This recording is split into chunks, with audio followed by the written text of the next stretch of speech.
Choices are an important part of life. According to the choices you make, your life will go in one direction or another. And sometimes you realize that certain choices you make are, often unintentionally, leading to regrettable outcomes. Then you wish you could have done something different, or at least that you knew what you could expect.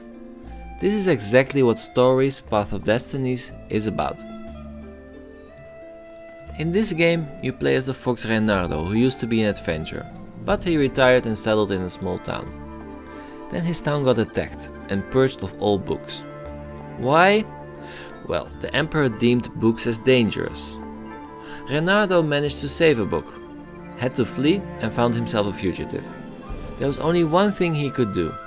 He joined the rebellion to defeat the Emperor. And how will he do this? Well, our foxy friend has some pretty nifty moves from his adventuring days. And he has a nice green sword as well. With these weapons, he will hack and slash himself Batman style through the 5 levels that the game has. After each level, a new part of the story unfolds and Reynardo can choose what path to follow. Then, after 5 levels the game ends. But you realize that you didn't really finish the game. It is just one of the 24 endings. So you must start again, with the knowledge and resources of your previous path, to find the best, or at least a better outcome of the story. One playthrough is rather short. I think that if you get used to the controls, you can easily do it within 90 minutes. To fully finish the game though, you must play through at least 5 times. Along the way you gather experience points and more resources for upgrading your sword. So you grow stronger all the time. On the other hand, your enemies grow stronger too, so the difficulty doesn't really change. And neither do the graphics. Yes, the environments are quite diverse, but the levels are all structured the same. It's a bit too much to call them palette swaps, but it wouldn't be far from the truth. The graphics themselves look average, unremarkable, serviceable. Well, I think you get the point. They're not bad, but they're not really PS4 worthy. And the sounds. Well, they're not bad. Let's start with the strong suit. The narration is actually pretty well done. It's told as if it's a storybook. I really liked it. I don't think I can remember any of the music tracks though, nor the sounds. It's not annoying or anything, just, well, very basic. Okay, and now my favorite part of the review. The part where I can give my opinion about the game. And Stories Path of Destinies is a tricky one. Let's be clear. I really had a lot of fun playing this game. I was absorbed in the story and I was really curious what would happen if I made certain choices. I was determined to finish all the 24 endings. But then, the repetition sunk in. After finishing the game 5 times, I bought all my upgrades and I found all the gems. This means there was no reason to explore the levels anymore. I also grew tired of the handful of enemy types that were available. Apparently not many animals were helping the Emperor. On the other hand, it started to take ages to gain a new level. So the possible variety that an upgrade would bring was thrown out of the window as well. I decided just to finish the game and be done with it. In total I did 7 playthroughs, and it was really enough.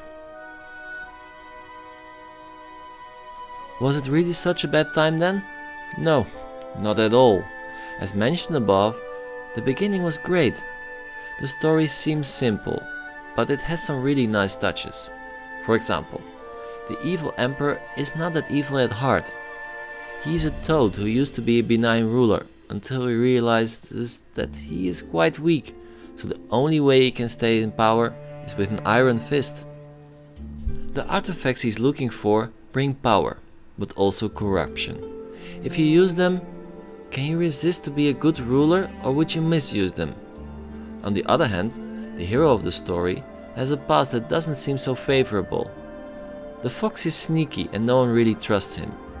His best friend is a thief. Would you trust him? The whole game is full of this kind of grey areas. The characters in the game seem to be based on old medieval fables, and they're brought to life in a very convincing way. I think this was eventually the only thing that kept me playing. I wanted to know what the next story part brought me and how the knowledge of the previous path would change the story. In the end, this is not enough though. I wouldn't say that Story's Path of Destinies is a waste of time, but it's a really mediocre game. On the other hand, this game is dirt cheap. It cost me €2 and it was on the PlayStation Plus program. For a nearly free game, it's definitely worth to take a look and see if it hooks you. If it doesn't grab you right away though, don't continue. So, I would recommend this game I would recommend to take a look at it anyway.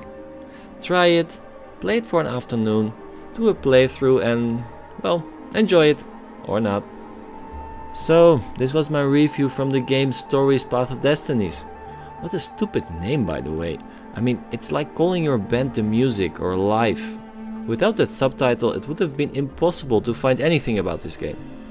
Anyway, I hope you enjoyed this review. If you did, please give it a like, subscribe, and I really appreciate your support. So share this video as much as you can, and see you next time. Bye bye.